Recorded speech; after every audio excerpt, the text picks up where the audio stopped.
ভাই পুরি তরকারি খাচ্ছি আমি হোটেলে, কেন বাড়িতে রান্না করার টাইম নাই, খাবারও টাইম নাই, ওই জন্য দোকানে আমি এই যে পুরি তরকারি খাচ্ছি।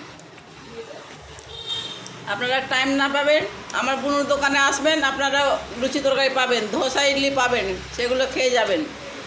এটা কাঠগুড়ি, এটা স্ট্যান্ডের দোকান।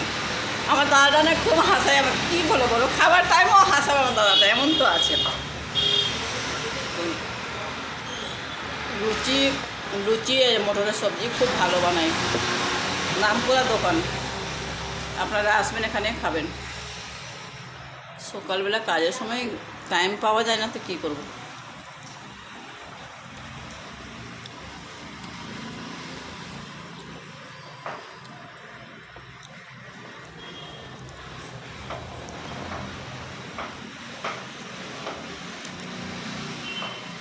দেখছেন লুচিটা কি গরম গরম ভেজেছে, কি খেতে টেস্টি লাগছে। আর বলেন না, অনেক টেস্টি লাগে খেতে। গরম গরম লুচি আর মটরের সবজি খেয়ে মজা, তার মধ্যে একটু যে কাঁচা পেঁয়াজ দিয়ে দাও, আরও সুন্দর লাগবে খেতে।